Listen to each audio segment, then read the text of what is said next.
मैं पूछना चाहता हूं आपके माध्यम से, और इस तरह के कैंडिडेट और लोग भी थे। क्यों आपने सिटिंग विधायकों का टिकट काटा? क्या स्पष्टीकरण है उसका? क्या आपने 5-5 सिटिंग विधायकों का टिकट काट दिया? स्पष्टीकरण तो, सवालों का जवाब तो देना पड़ेगा। बिल्कुल। ये स्पष्टीकरण हम मुझे और मेरे साथ 42 और लोगों को आया है कि हमने पार्टी विरोधी गतिविधि की है। सत्ता में आएँगे तो बनेगा रंगदार जादव, और कट्टा और सिक्सर की बात जब होगी, तब लोकतंत्र को बचाने के लिए ये बिहार जेपी की कर्म भूमि है, बापू की कर्म भूमि है।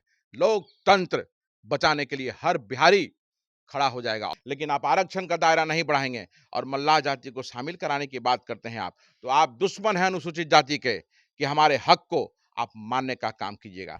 नमस्कार, आप देख रहे हैं चौकस भारत और मैं ब्रजेंद्र। एक तरफ अगर देखा जाए तो सियासत जो है वो सत्ता पर काबिज होने की कोशिश कर रही है, और दूसरे तरफ जो क्षोभ है विपक्षियों में हार की, वो स्पष्ट दिखाई दे रही है। स्थिति इस वक्त यही है कि अधिक से अधिक सपोर्टिव सरकार कैसे गठित हो, यानी जो मंत्री पद है वो किन्हें और कितना मिलना चाहिए, इस पर कवायद चल रही है।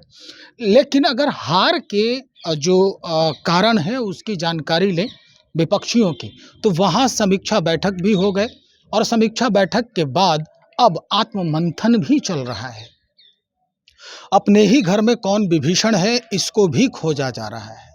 अब इस तरह की जो स्थिति पैदा हो रही है, इसे समझने की ज़रूरत है कि चूक कहाँ रह गई।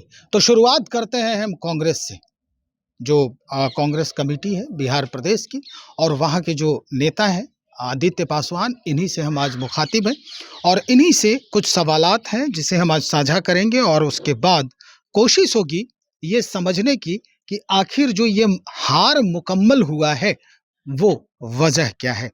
आदित्य जी, काफ़ी अभी स्थिति जो है वो आत्ममंथन की चल रही है इंडी गठबंधन के अंदर। कांग्रेस पार्टी भी आत्ममंथन कर रही है।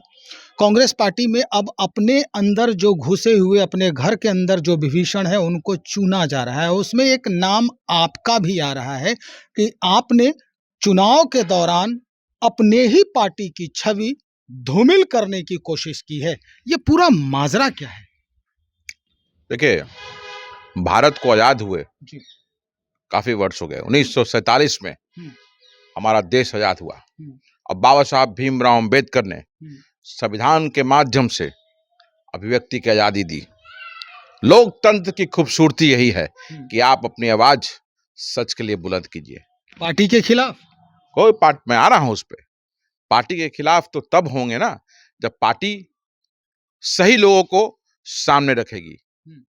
राजनीति में जब चुनाव होते हैं तो सभी लोग जानते हैं कि दलों से इधर से उधर से लोग जाते आते हैं, वो थोड़ा बहुत चलता है।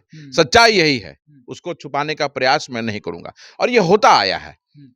लेकिन जो लड़ाई इस देश में हमारे नेता राहुल गांधी जी कर रहे हैं, जो लड़ाई बिगुल उन्होंने संघ के खिलाफ छेड़ी हुई है, उसके लिए हम सड़क पर संघर्ष कर रहे हैं।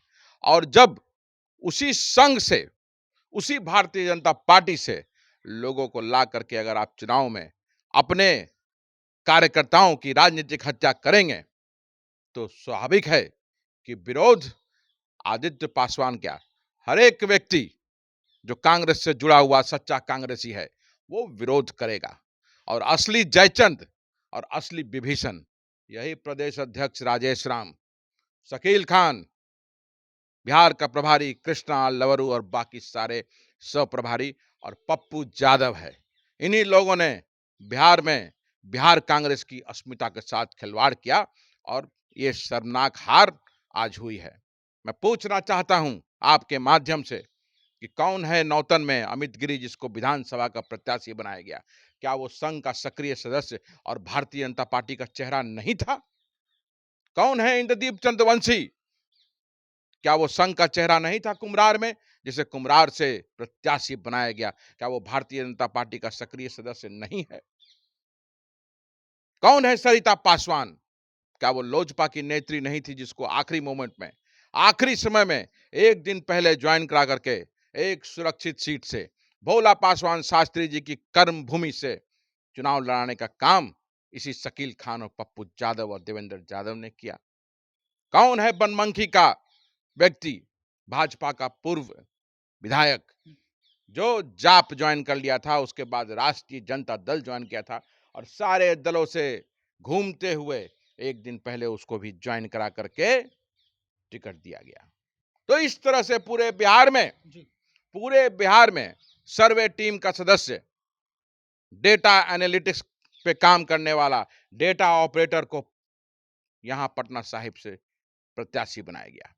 तो बताइए आप, मैं पूछना चाहता हूं आपके माध्यम से, और इस तरह के कैंडिडेट और लोग भी थे, क्यों आपने सिटिंग विधायकों का सत्ता में आएंगे तो बनेगा रंगदार यादव और कट्टा और सिक्सर की बात जब जब होगी तब तब लोकतंत्र को बचाने के लिए, वे बिहार जेपी की कर्म भूमि है, बापू की कर्म भूमि है, लोकतंत्र बचाने के लिए हर बिहारी खड़ा हो जाएगा। आप जब संघ में जो लोग हैं उसको प्रत्याशी बनाएंगे भारतीय राष्ट्रीय कांग्रेस बिहार इकाई से विधानसभा चुनाव में, तो विरोध तो होगा, और विरोध आज भी है, कल भी है और परसों भी होगा। यह लोकतंत्र की हत्या है और लोकतंत्र को बचाने के लिए मेरे जैसे लोग जब जब लोकतंत्र की हत्या होगी वो खड़े मिलेंगे। पार्टी से मोह भंग हो गया आपका? ये पार्टी के लिए हम लोग लड़ रहे हैं, पार्टी के लिए लड़ रहे हैं कि पार्टी में इस तरह के जयचंद और विभीषण लोग जो हैं इस तरह से इनका सफाया हो। अगर नैतिक जिम्मेवारी की बात अगर रहती तो ये नैतिक जिम्मेवारी लेकर के राजेश राम जी को, बिहार के प्रभारी श्री कृष्णा लवरू जी को इस्तीफा अभी तक दे देना चाहिए था। लेकिन ये लोग ऐसे लोगों के बिना ठेले हुए, बिना आंदोलन के ये लोग जाने वाले, हटने वाले हैं नहीं। ये इन लोगों ने जाकर के राहुल जी को फिर कहा है कि वोट की चोरी हुई।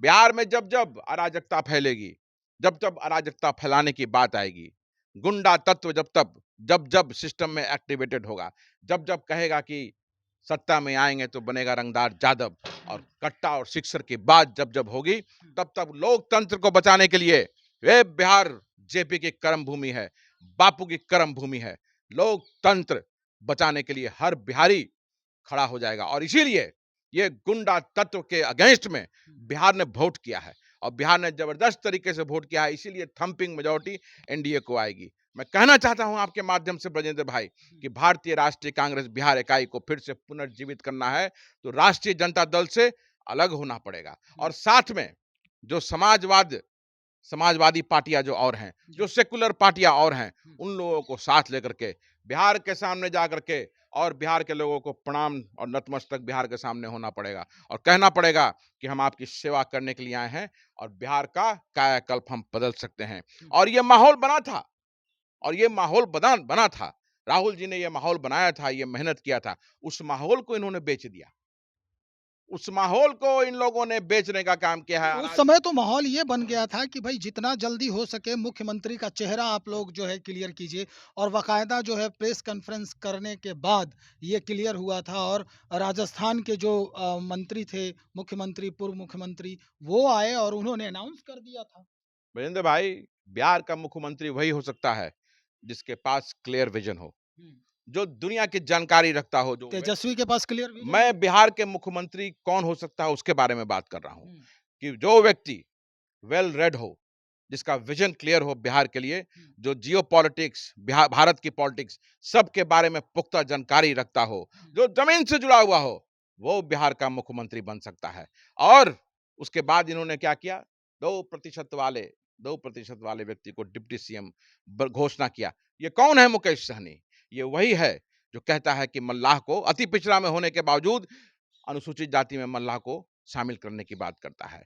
आप आरक्षण का दायरा बढ़ाइए ना, उसके बाद मल्लाह को शामिल कीजिए, हम स्वागत करेंगे। लेकिन आप आरक्षण का दायरा नहीं बढ़ाएंगे और मल्लाह जाति को शामिल कराने की बात करते हैं आप, तो आप दुश्मन हैं अनुसूचित जाति के, कि हमारे हक को आप मानने का काम कीजिएगा। तो इन लोगों ने ये वॉकओवर दिया है भारतीय जनता पार्टी को, और भारतीय जनता पार्टी और संघ के ये लोग एजेंट हैं जो महागठबंधन में आकर के संघ के लिए काम कर रहे थे। कांग्रेस पार्टी जो है आदित्य जी, ये भी 20 साल और 20 सवाल एक कैंपेन जो है वो चला रही थी चुनाव के दौरान, 20 साल 20 सवाल।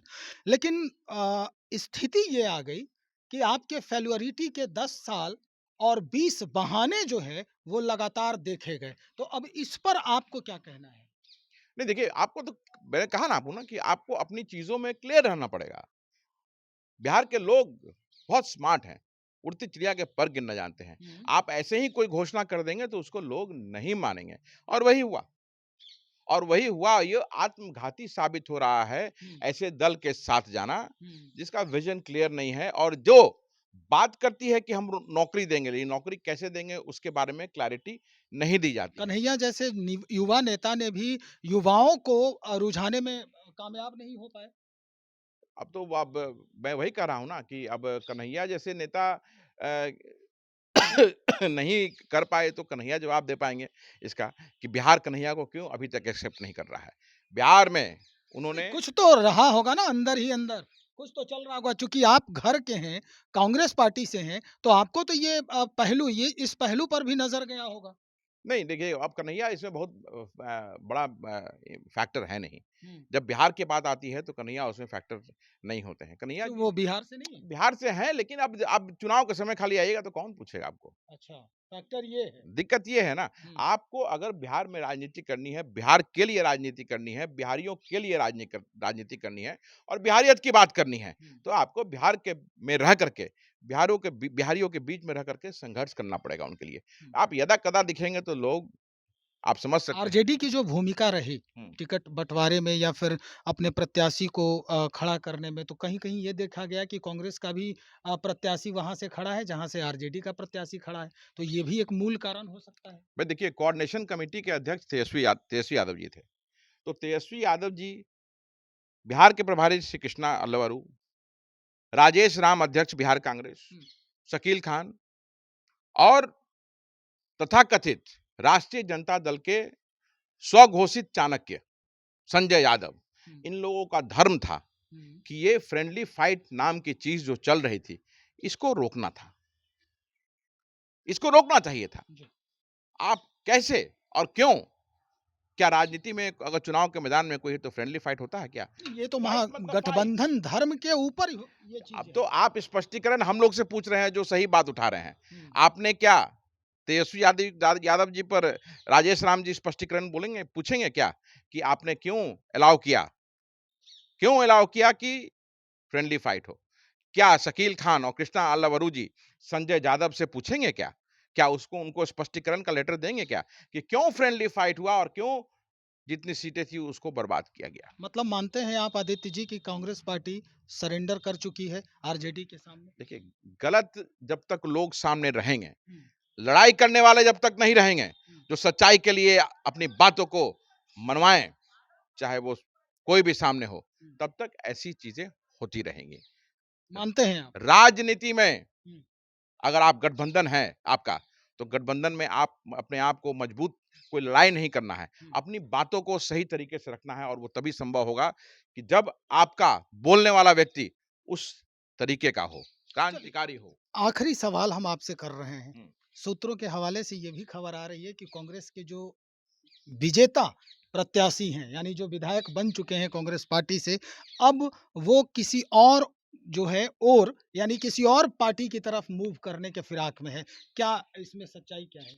तो इसका सच्चाई तो राजेश राम जी बताएँगे, कृष्णा अल्लावरू जो भाग गए हैं यहाँ से बिहार छोड़ करके, हुँ, वो बताएँगे, सारे प्रभारी जो मिस्टर इंडिया बन गए, हुँ, वो लोग बताएँगे, हुँ, शकील खान जो मिस्टर इंडिया बने हुए हैं, वो लोग बताएँगे ना, पप्पू यादव, वो बताएँगे कि क्या ऑपरेशन लोटस जो कहा जा रहा है जी, कि चल रहा है, हुँ। उसके पीछे की सच्चाई क्या है? राजेश राम जी क्या कर रहे हैं? कैसे उस ऑपरेशन को रोकने के लिए क्या उनका प्लान है? ये तो बताना चाहिए या उस पे मेहनत करना चाहिए। नहीं तो पता चला कि आप थेथराई कर रहे हैं और वहाँ पे ऑपरेशन लोटस हो गया। चलिए, बहुत शुक्रिया जानकारी के लिए। आदित्य पासवान कांग्रेस लीडर हैं। जिस तरह से बातचीत हुई और बेबाकी से इन्होंने जो बात रखी है, यह निश्चित तौर पर काबिले गौर है और ये समझना भी ज़रूरी है उस पार्टी के लिए, जिस पार्टी के साथ इतनी बड़ी जो स्थिति आई, विपरीत स्थिति आई है गठबंधन में कि भई जो उम्मीदें थी सीट जीतने की, उन उम्मीदों पर कहीं से भी खरा नहीं उतर पाए। तो चलिए अब स्थिति क्या बनती है आने वाले दिनों में, चूंकि सरकार का गठन होना तय हो गया है, 20 तारीख को शपथ लेंगे मुख्यमंत्री और ये भी कहा जा रहा है कि मुख्यमंत्री के इस शपथ ग्रहण समारोह में साक्षी बनने देश के प्रधानमंत्री भी आ रहे हैं। तो चलिए देखते हैं इसके बाद कैसा परिदृश्य जो है वो बनता है बिहार में विपक्षियों का, वो हम आपको अद्यतन जानकारी बताने का प्रयास करेंगे। इंतजार कीजिए, बने रहिए हमारे साथ। बहुत शुक्रिया।